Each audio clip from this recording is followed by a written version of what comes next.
Bienvenidas y bienvenidos a un nuevo episodio de Aventurarte.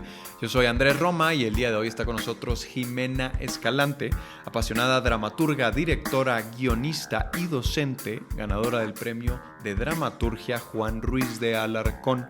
Entre sus obras más importantes se encuentran Las Viudas, que escribió a los 14 años, Fedra y otras griegas, Éxtasis Medea, Andrómaca Real, Electra Despierta, las telenovelas Corazón Partido, Vivir sin ti y Prohibido amar.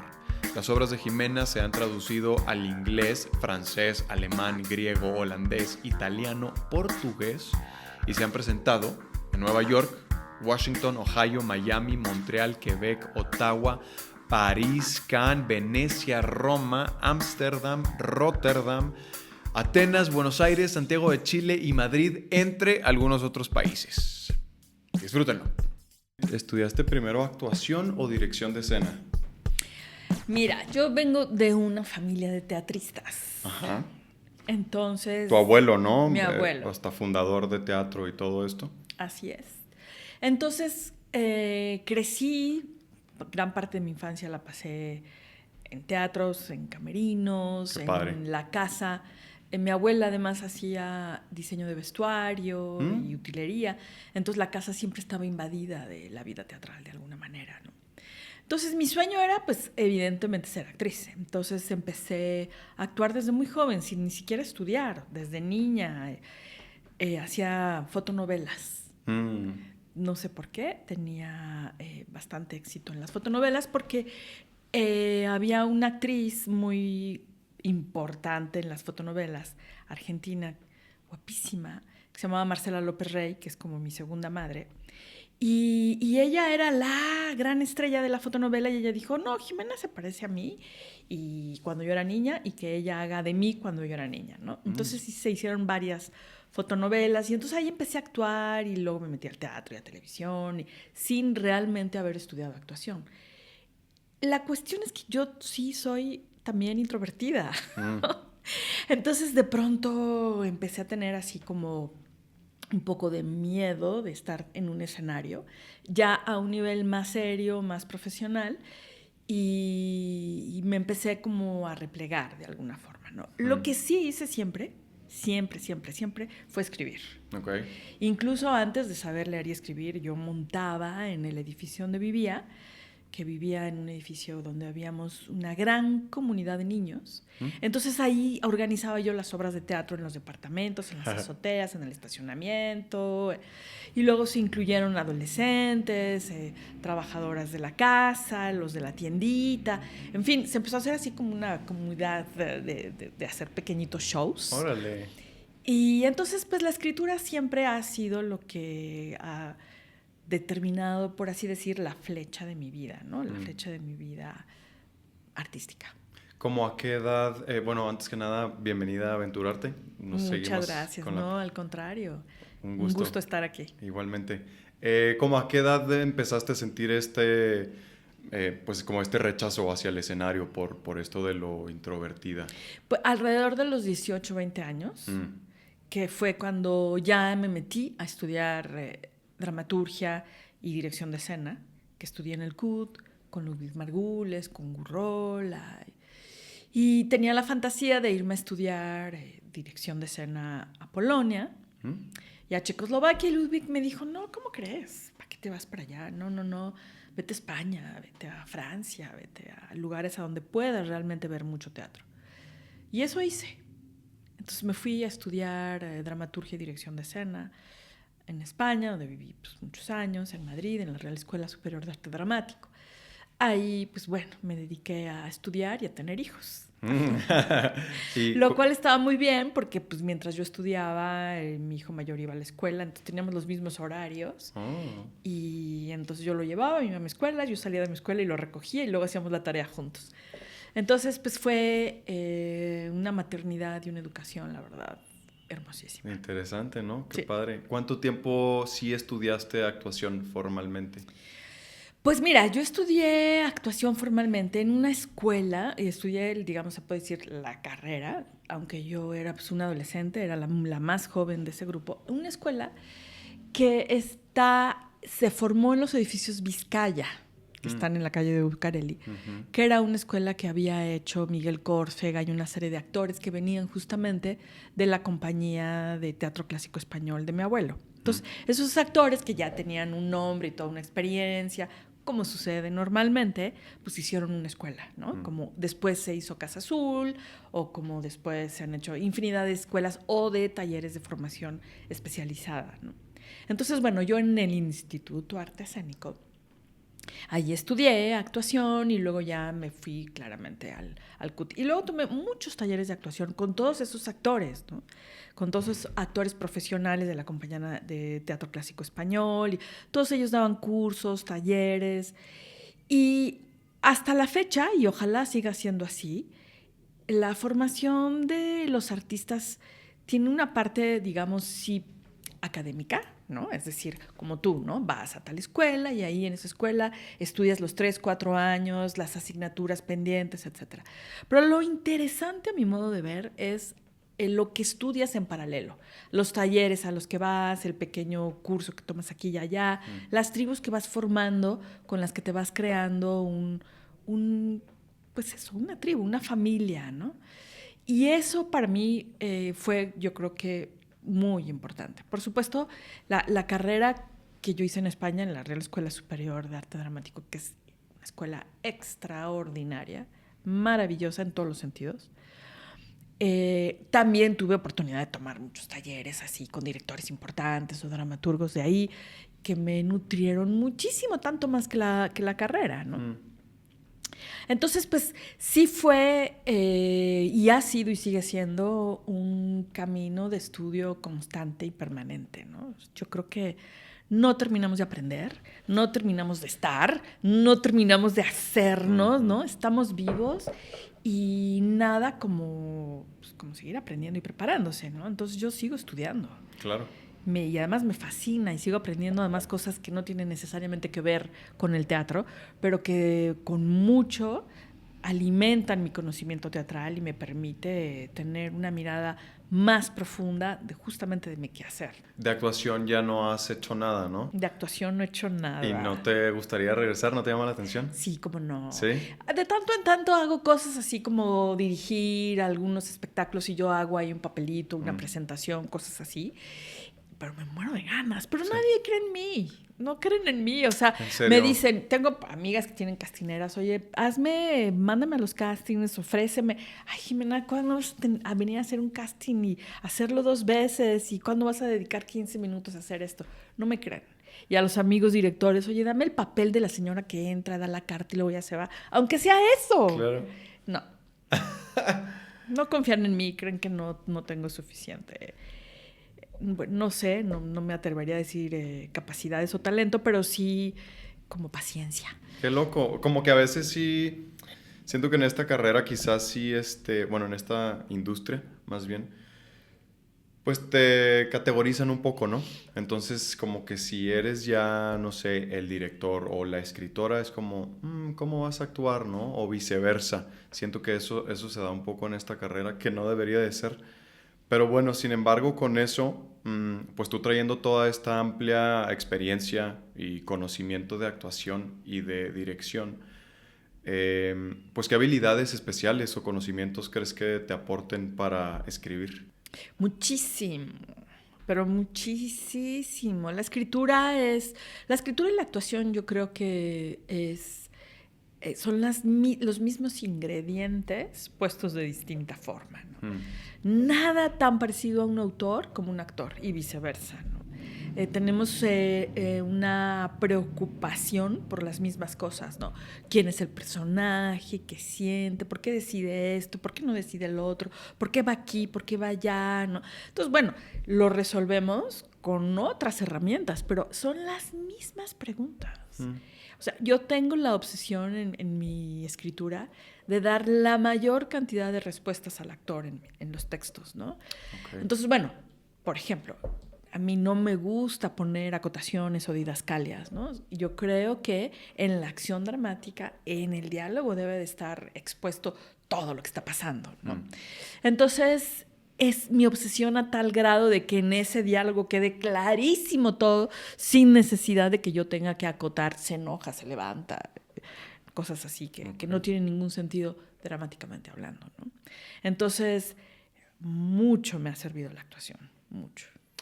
Y dirigir también, ¿eh? Sí, supongo que justo teniendo esta percepción de la dirección, pues no sé qué tanto juegue a la hora de que estés escribiendo en cuanto a el desarrollo de la historia, quizá, ¿no? O sea, con esta percepción de directora, no sé si ya vas planteando cosas distintas que a lo mejor alguien que no tiene tanta percepción de la dirección no las va formando dentro de la historia. ¿Tiene algo de sentido o no? No solo ayudan, yo creo que están ahí. Es decir, yo repito, no doy indicaciones de cómo deben hacerse las cosas, pero es tan importante para mí que quede claro lo que está pasando, que no debe de haber demasiadas opciones de hacerlo de una manera diferente, ¿no? Yeah. Y no porque las cosas tengan que hacerse de una sola forma. De hecho, a mí me gusta que me dirijan, más que dirigir yo mis propios textos. O sea, el paso de que esto pase a otra alma y que esa alma vea algo que yo no vi, a mí me entusiasma y bueno, yo creo que es de las cosas que más me gustan en la vida, ¿no? Entonces, obviamente dirijo cosas mías y me interesa más dirigir lo que no escribo yo. Ahora, he tenido mucha suerte de tener grandes colegas y grandes mancuernas de trabajo, ¿no?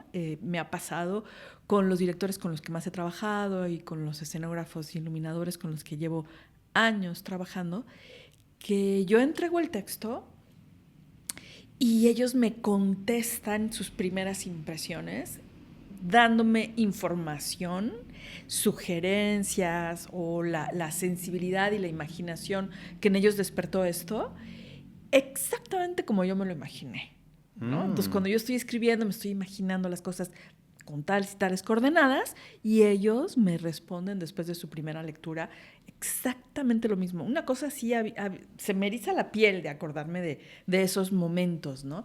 Pero eso es una comunión, eso es una relación muy profunda de muchos años, es casi un matrimonio, ¿no? O sea, la relación que yo he tenido con los directores con los que llevo tanto tiempo trabajando es una relación tan profunda que es como una relación de pareja, ¿no? Sí. Digo, no vivimos juntos y no nos peleamos por lavar los platos, afortunadamente, pero hay un entendimiento a un nivel de sutileza y de profundidad hermosísimo. Entonces, eso no lo cambio por yo escribir, dirigir, producir, todo yo, no. Okay. Me interesa mucho ese otro paso. Ahora, también me interesa mucho escribir, dirigir, no producir, eso sí lo odio, pero sí también la obra, digamos, más completa, más propia, autoral, tiene otras fascinaciones, otros riesgos, otros peligros, ¿no? Y que también son de mucho crecimiento y de mucho... Porque todo se trata de atravesar experiencias. Y esta comunión de la que hablas rara vez se da en una relación corta, es decir, hablas de que esto se da a través de los años y tiene pues todo el sentido del mundo, ¿no? ¿Sucede en ocasiones que se dé con personas con las que trabajas por primera vez, por ejemplo? Sí, por supuesto. Okay. Y te digo, realmente son contadas, y no llevo a los dedos de una mano, las experiencias adversas que he tenido. Contadas. Qué bueno. En general, siempre han sido muy buenos encuentros, de mucha complicidad, de mucho respeto y admiración, ¿no? A la hora de tu proceso de escritura, ¿tienes alguna especie de ritual para ponerte a escribir? ¿Alguna estructura?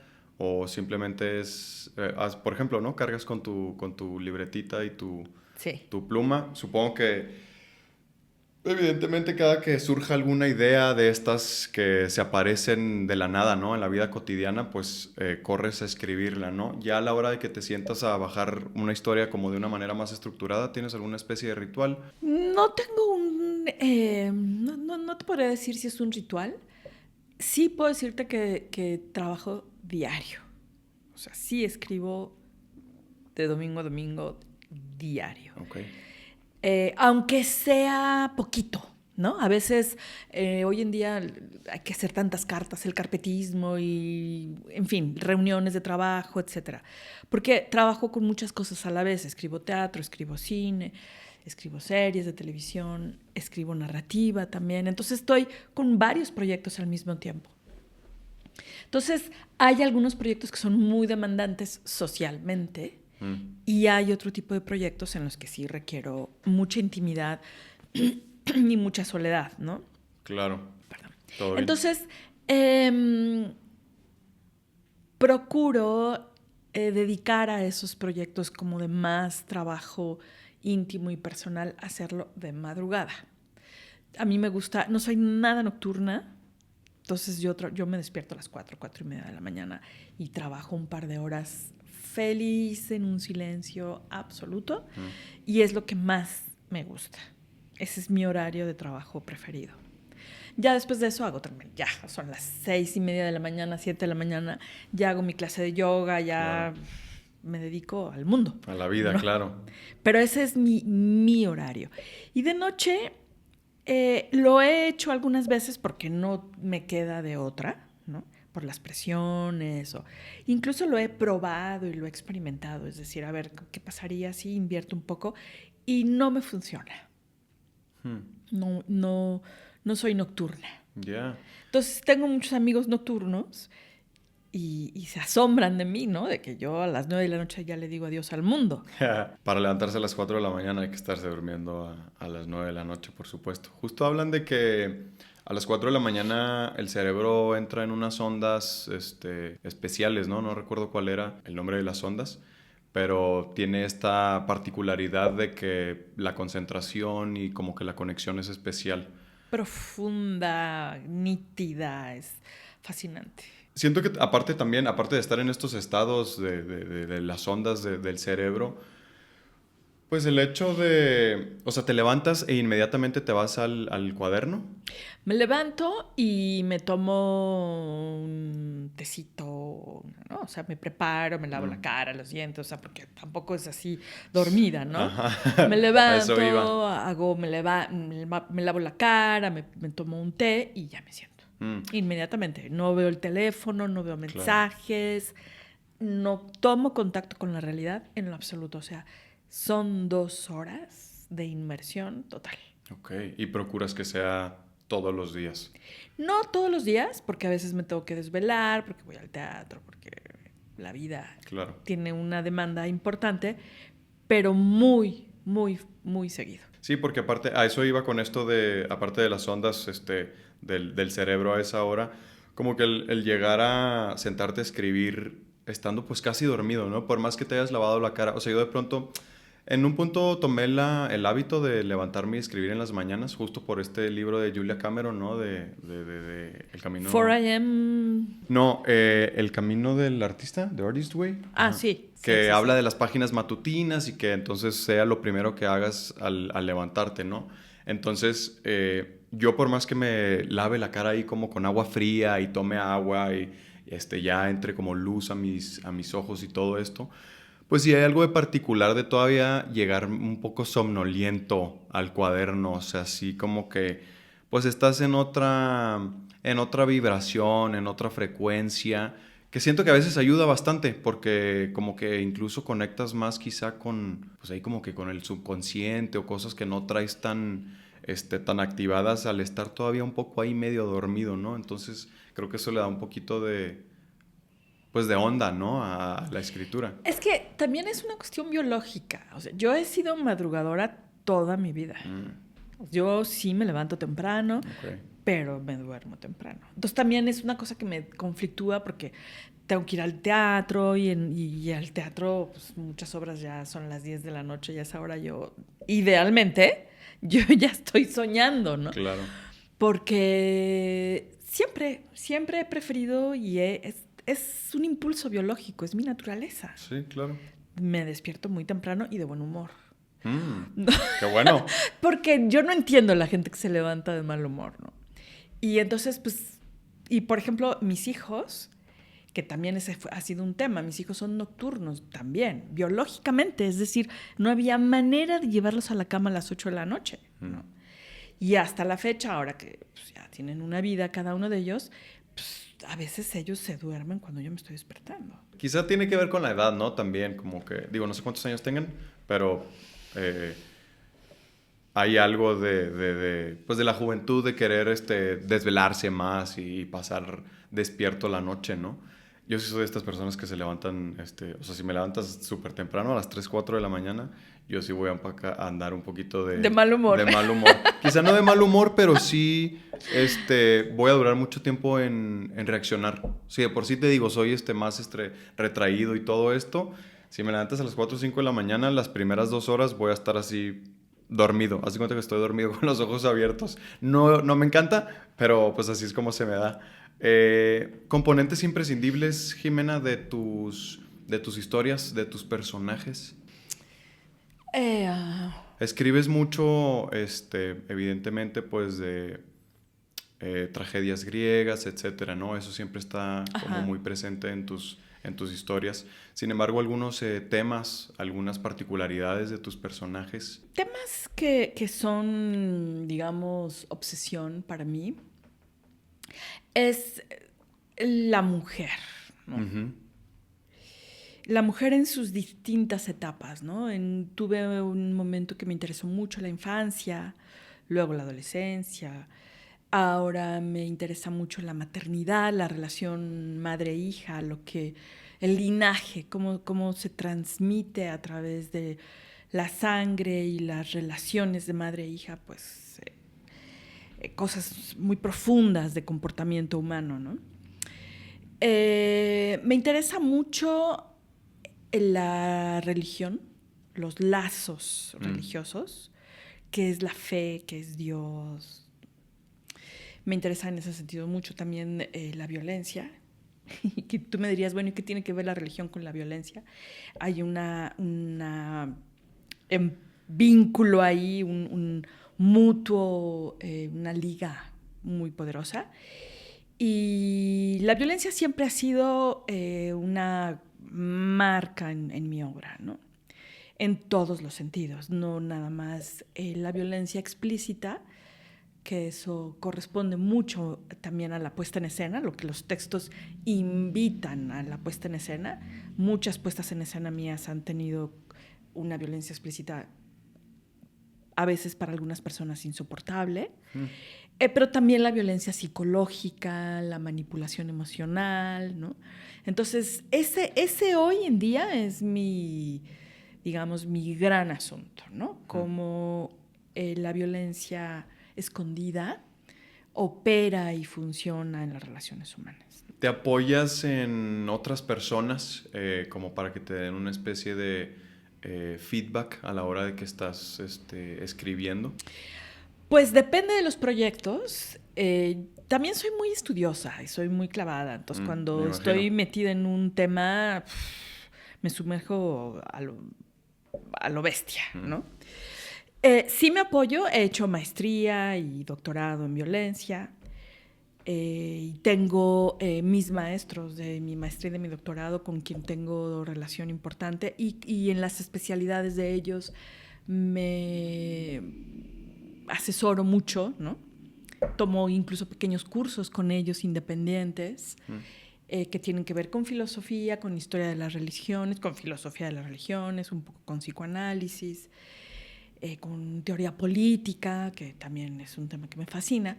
Entonces, bueno, sí me apoyo mucho de material de trabajo, digamos, ¿no? Los viajes también, soy viajadora. Entonces también he indagado y me he metido, a veces, por ejemplo, que trabajo con algún autor, pues me voy a sus casas y me meto a sus vidas y voy a los lugares que estuvieron y que visitaron, una cosa ahí un poquito como morbosita, ¿no? Como de espía, ¿no? Sí. Me encanta ser espía, entonces, y también me gusta escribir sobre espionaje, ¿no? Oh. Y luego, bueno, eso en relación al teatro y a la narrativa o al cine, que es una escritura más solitaria, pero en paralelo desarrollo proyectos de televisión, series de televisión, donde trabajo con un equipo de escritores y normalmente a mí me gustan mucho las series históricas. He trabajado en varias de ellas y trabajo con historiadores, entonces es un asesoramiento continuo y permanente de asesoría, ¿no? Y los cuartos de escritores, es decir, la escritura compartida con un grupo de escritores, pues es una experiencia muy importante, ¿no? Porque se genera una relación de intimidad, porque la ficción es lo más íntimo que puede haber. Entonces, pues estamos compartiendo una intimidad tremenda, ¿no? Y luego, pues hay amistades muy sólidas y también enemistades tremendas, ¿no? Claro. Entonces, es muy interesante ese trabajo. Entonces, procuro tener, equilibrar de alguna manera mi trabajo de escritura en grupo y mi trabajo de escritura en soledad, ¿no? ¿Y te sientes más cómoda con alguna de las dos? Sola. Tengo muy buenas mancuernas de escritura y de dirección. Trabajo mucho con un director con quien coescribo también las cosas de cine o televisión. Y bueno, nos encerramos 15 días en un hotel y trabajamos 20 horas diarias, ¿no? Claro. Y entonces, bueno, en ese caso sí es una experiencia así, pues, fascinante, ¿no? Pero el trabajo de soledad a mí me gusta mucho. Yo paso muchas horas al día sola y muy bien. Justo tiene no sé si estigma es la palabra correcta, pero de que la profesión o el oficio de la escritura pues es bastante solitaria, ¿no? ¿Sueles ponerles rostros a tus personajes inmediatamente? ¿Te imaginas a cierto actor, actriz? No. No. Ok. Pero es muy interesante esta pregunta porque no pienso en actores, procuro no hacerlo.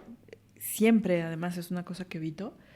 Pero sí construyo a mi personaje físicamente, ¿no? O sea, sé físicamente cómo es mi personaje. No es una entidad así fantasmagórica que habla y es un rol. No, es una persona, ¿no? Me lleva mucho construir un personaje, es de las cosas que más me interesan de la escritura dramática y es de lo que más trabajo en los talleres que yo doy. Construir personajes, tengo toda una como hermenéutica para la construcción de un personaje. Y entonces lo visualizo muy bien. Y mira, por ejemplo, es curioso, textos míos que he tenido la oportunidad de que se representen en distintas partes del mundo, en distintos idiomas, con distintos elencos, incluso compañías artísticas que no tienen contacto entre sí. Y los personajes siempre se parecen. ¿En serio? Siempre. Por ejemplo, Fedra y otras griegas, que es quizá mi obra más representada desde que la escribí hasta la fecha. Es decir, es una obra que lleva 25 años ininterrumpidamente en distintas carteleras del mundo. Siempre Fedra es igual. O sea, hay como unas Fedras repartidas en el mundo que se parecen todas y es una cosa muy impresionante para mí.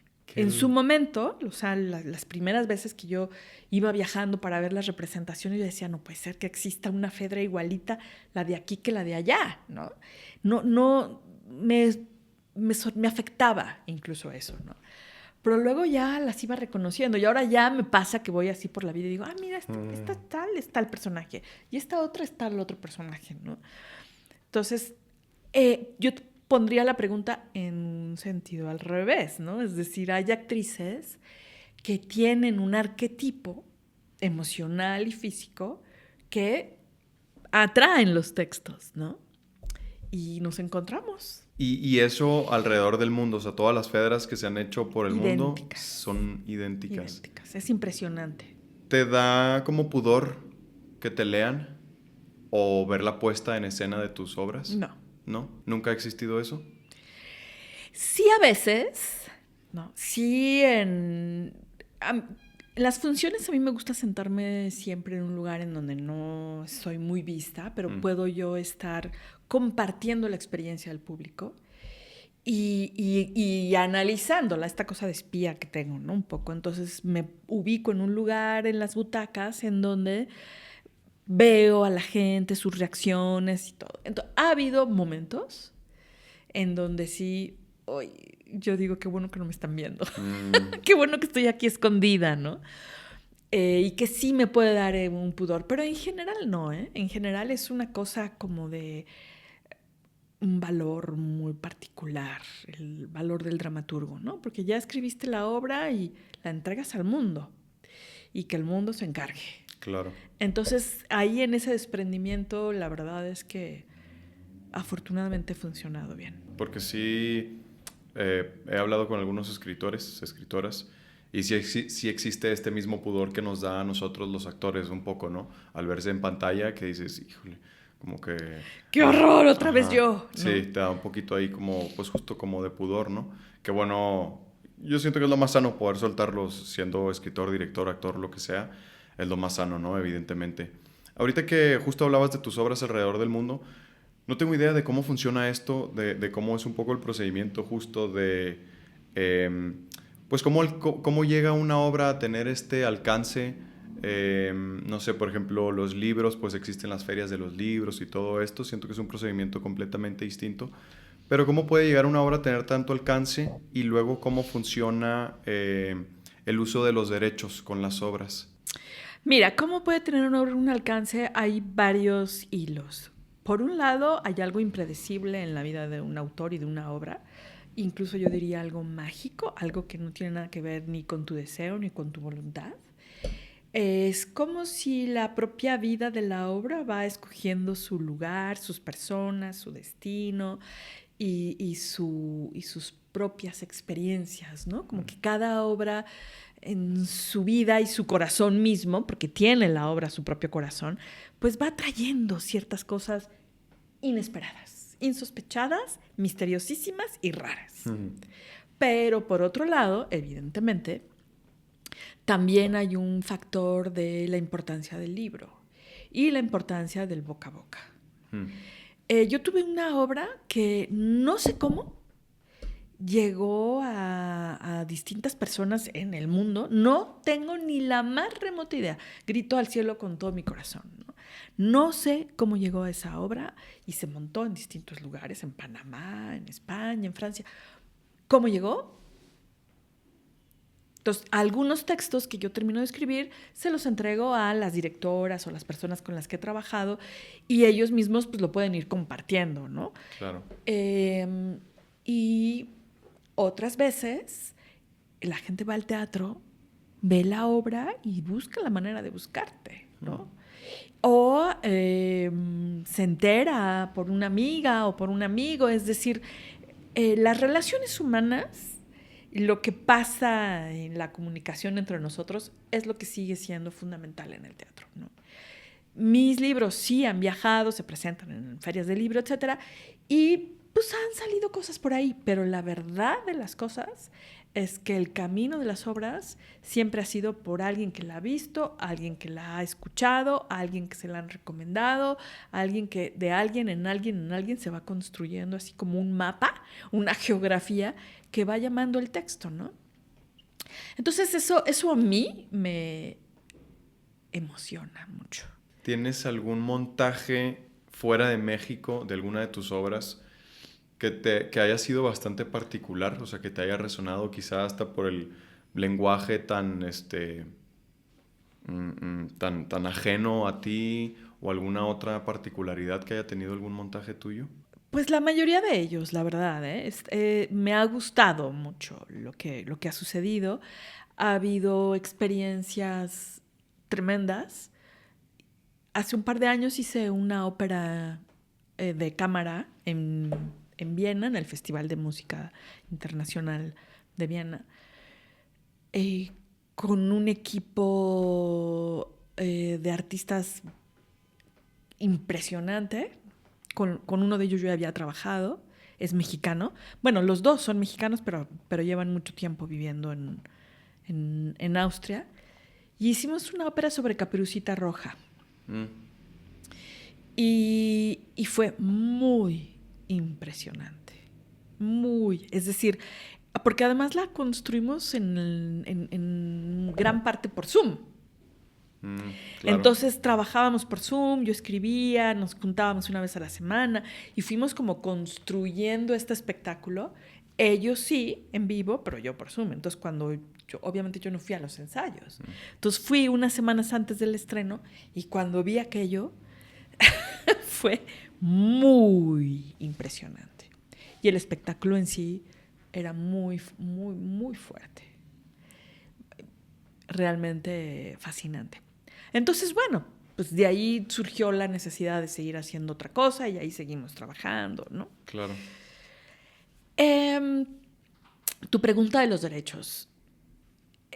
El tema de los derechos de autor, digamos, hay cosas muy regladas, ¿no? Hay un porcentaje que es clarísimo de lo que le corresponde el patrimonio del autor, los derechos regalías, es decir, hay cosas que son inamovibles.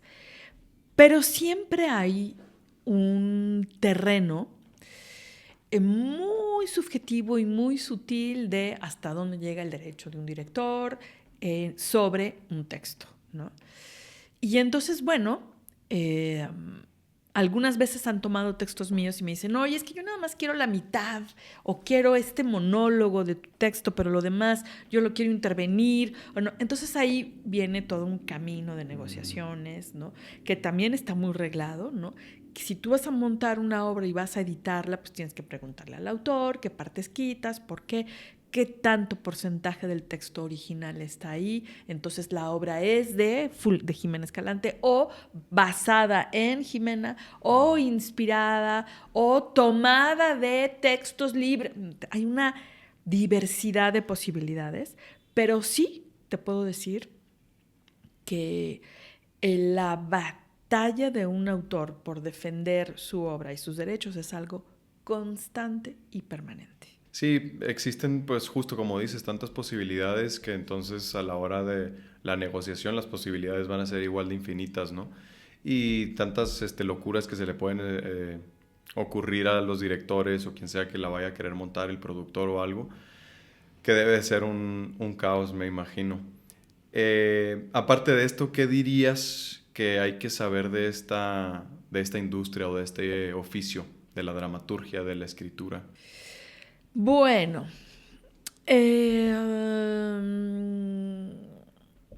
los derechos, es muy importante que un autor esté en una sociedad de escritores y que esté avalado por esta sociedad, ¿no? En México está la Sociedad General de Escritores. Hay otras agrupaciones de escritores que ayudan y te defienden y te apoyan. Yo no estoy en ellas, no. Yo estoy en la SOGEM y estoy en la SGAE, que es la española. Y cada texto que uno escribe lo tiene que registrar inmediatamente, es lo primero, ¿no? Para poder defender la autoría. No puede ser tocado un texto por nadie sin tu autorización. Es muy importante ser flexible también, ¿no? Porque yo, por ejemplo, para mí un texto no está terminado hasta que yo voy a la puesta en escena, ¿no? Entonces yo modifico mucho mi texto. Ya sea que yo dirijo o ya sea que me dirigen, yo voy a los ensayos, edito, corto, escucho mucho al director. La mayoría de los directores me dicen, oye, esta escena la siento que no y prefiero esta otra. Y yo reescribo todo el tiempo, incluso cuando la obra ya estrenó. Yo sigo haciendo cambios y sigo haciendo modificaciones y sugerencias textuales al director y a los actores. Es decir, esa es una de las bellezas del teatro que pues va pidiendo en su vitalidad, como es un cuerpo vivo, te va pidiendo ajustes, ¿no? Entonces, y eso me gusta mucho. Y hasta que eso no termina, no pienso en editar el texto en todo caso, ¿no? De hecho, yo tengo una obra que tiene 4 finales, ¿no? Porque esos finales tienen que ver a las puestas en escena en las que se hicieron. Entonces, una directora me había dicho, oye, me gusta más así. Otra directora me dijo, me gusta más asado. Y entonces, yo como escuchando eso y viendo los resultados, todos esos finales me parecen pertinentes y posibles, ¿no? Entonces, pues ese texto, cuando me lo vuelven a pedir, pues yo digo, a ver, ¿qué final le va? ¿Cuál de todas mis versiones le voy a dar? ¿Con qué final se lo voy a dar para que no tenga que decidir? O me propone un nuevo final, ¿no? Entonces, a mí me gusta mucho seguir interviniendo los textos. Ya para ir cerrando, Jimena, hablabas de esto, ¿no? Estos procesos de escribir suelen ser bastante íntimos, incluso pueden llegar a ser un poco de espirituales, mágicos, ¿no? ¿Has tenido uno así como muy particular, una experiencia bastante espiritual, mágica en algún proceso de escritura? Sí, muchos. Yo te podría decir que en todos. ¿En todos? La verdad es que sí. Es algo que siempre está ahí.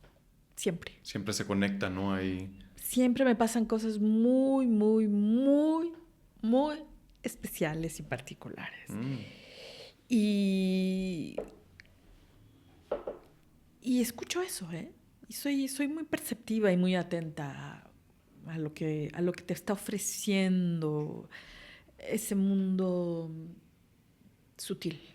¿Tienes uno que nos puedas compartir? ¿Prefieres no compartirlo? Prefiero no, porque yo creo que son cosas íntimas, sinceramente, muy personales. Pero te podría decir así en términos generales que muchas veces tengo la convicción de que las obras son dictadas. ¿No? De que yo soy como un vehículo y que pues estoy ahí como sirviendo. Dejando que fluya, ¿no? Sí, sirviendo a eso, ¿no? Y que a veces tomo yo decisiones, pero muchas otras veces no tomo yo las decisiones, ¿no? Ahí está, y lo voy soltando. Qué bonito. Otras veces, por ejemplo, yo he dicho, hijo, este texto estaría muy padre, que tal persona lo haga, que lo dirija, me gustaría mucho que estuviera en este teatro y ¡rum! Oye, ¿no tienes una obra que sí? ¿No? Aquí está, ¿no? Entonces hay una...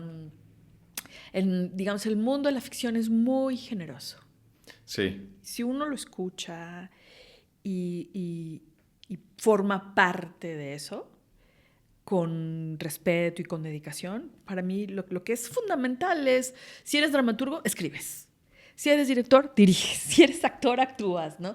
O sea, no es decir soy y escribes una vez cada ahí cuando te inspiras. No, o sea, eres, hazlo, ¿no?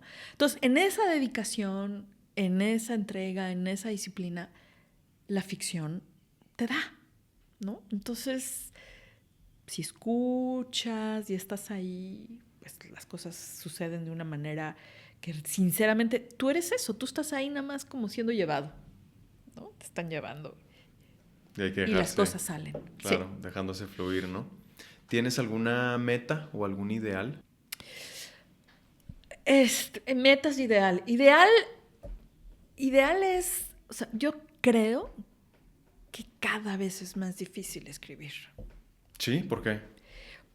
Pues soy más exigente, a mí misma me propongo metas de creatividad y de esfuerzo y de concentración cada vez mayores.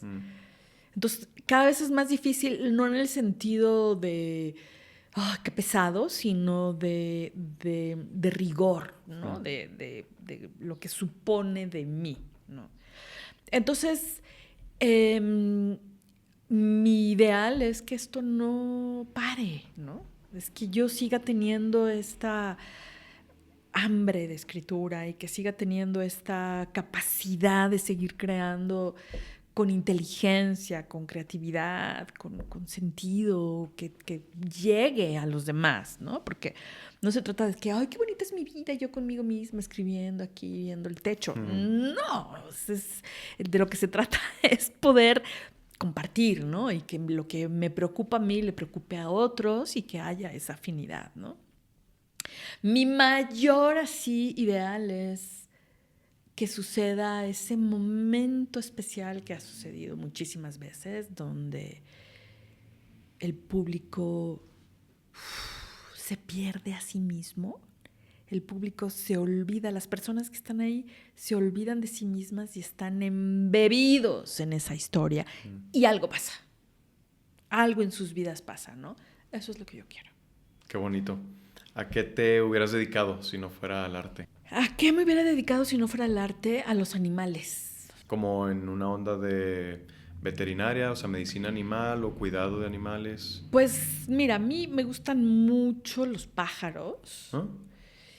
Me gustan mucho los caballos, ¿no? Entonces, y los perros, o sea, yo viviría con perros, pájaros, gatos, hijos, nietos, obras, o sea, pero no se puede con todo. Me gusta cuidar. Me gusta mucho la atención y el cuidado de los animales. De los animales y de las personas. Entonces, no tanto veterinaria, porque el dolor, aunque me importa mucho el dolor y trabajo sobre el dolor, pero el dolor físico, sobre todo de los animales, para mí es insoportable, ¿no? Pero no, algo más lúdico. Me gustan los animales, o sea, montar a caballo, cuidar a los pajaritos, en fin. Aparte del arte, ¿qué te hace feliz? Viajar, comer, mucho. Vengo de una familia los hombres de mi familia todos han sido cocineros y gourmets, y entonces yo les debo a ellos el que me guste la comida, ¿no? Porque yo no cocino, no me gusta. Entonces me gusta los viajes. Son muy didácticos, ¿no? Te abren mucho la cabeza. Sí, allá hay algo del nomadismo que me gusta. ¿Ah, sí? Mucho. Pero has vivido acá en México la mayor parte del tiempo, ¿no? He vivido fuera de México y sí me muevo bastante. ¿Te gusta? Sí. Bueno, pues estuviste justo en Francia, ¿no? En Lyon, ¿no? En Lyon. Bueno, en Francia trabajé en Lyon mucho tiempo, pero también en distintas otras partes. Entonces, sí moviéndome alrededor. Pero el nomadismo es así como, ¿no? De hecho, hubo una temporada que corría y me gustaba mucho correr. Y fuera donde fuera, lluvia, nieve, desierto, calor, ciudad, lo que sea, a las 4 de la mañana yo de pie corriendo, ¿no? Y me gustaba, una de las cosas que me gustaba de correr era perderme. A ver, yo me voy a ir. Y entonces trato de reconstruir mi mapa, no sé qué, pero luego no, porque soy malísima, yo me pierdo en todos lados, ¿no? Pero entonces esta idea de no sé dónde estoy y estoy aquí perdida y tengo que seguir mi propia intuición y a ver cómo llego, ¿no? Pero corriendo. Entonces, esa me súper prendía. Órale, qué loco, qué interesante. ¿Y te ayudaba en tu proceso de escritura el correr? Mucho. Sí, ¿no? O sea, entras en este estado meditativo en el que supongo que te ayuda bastante a... Muchísimo. Eso lo extraño, fíjate. Sí. Lo he ido adaptando un poco con caminar. Bueno, tuve una lastimadura en la espalda y tuve que dejar de correr. Entonces procuro caminar. Y con la caminata es más o menos igual. Pero no, la carrera tiene esta cosa, ¿no? Del adrenalina. Sí. Un poco de delirio, porque es un poquito así como un éxtasis, ¿no? Lástima. Sí, como que la diferencia entre el correr y caminar es que justo pues en la corrida sí vas batallando un poco con tu mente, ¿no? Dicen que es bastante mental. A mí no me gusta correr, de hecho lo detesto bastante, porque siento que es muy exigente mentalmente. Pero si eres deportista. Sí, soy deportista y ¿Pero qué te gusta? Pues escalo. Ay, qué padre. Escalo, pues como gimnasio ahí de rutina, ¿no? Un poco para mantener los músculos, el cuerpo en general. Y la bicicleta, sobre todo la bicicleta de montaña me gusta mucho. Por ejemplo, la bicicleta de montaña también es muy, pues entras en este estado meditativo. En la escalada también, pero es bastante diferente. Si vas en la ruta de la bicicleta de montaña, pues en un punto también entras en este estado en el que tu mente puede ir divagando un poco, ¿no? Pero es bien distinto a la corrida, no sé, la corrida como que soy un poquito flojo con eso, no sé, hay algo ahí de la fortaleza mental y física de la corrida con la que no puedo, no conecto. Nunca me ha gustado, nunca me ha gustado. Digo, y gran parte de los deportes que he hecho, pues tienes que correr, ¿no? En todos, tenis, fútbol, básquet, lo que tú quieras hay que correr, pero sí el hecho de decir, voy aquí a perderme una media hora corriendo, no sé, es extraño. Me gustaría nomás por esto, porque si entras en estos estados de meditación, de pensamiento, justo no sé si tiene que ver ahí también con un poco de ondas cerebrales en las que entras en una frecuencia totalmente distinta y por ese sentido me gustaría, pero sí le batallo un poquito. La natación también, ¿eh? Fíjate que nunca lo he hecho, pero debe de... Y al estar en contacto con ese cuerpo de agua debe de ser bien interesante. ¿Tú lo has practicado? Sí, y lo haría más, ¿eh? Lo haría más. Sí. A mí me gusta mucho nadar también, pero también tengo un problema de alergia con el cloro de las albercas. Es complicado. Sí.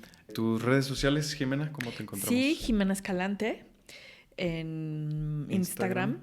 Y Jimena es Drama en Facebook. Y Jimena es en X, Twitter. Perfecto. Pues muchas gracias. Gracias por estar acá. No, ha sido un gusto. Igualmente. Encantada. Igualmente. Muchas gracias a ti. Gracias por la generosidad y este asiento es tuyo para cuando quieras regresar. Nos quedamos... con muchos temas pendientes. Sí. Con gusto lo volvemos a retomar. Perfecto. Pues muchas gracias. Gracias a ti y gracias a todos los que nos escucharon. Nos vemos la próxima. Adiós. Hasta pronto.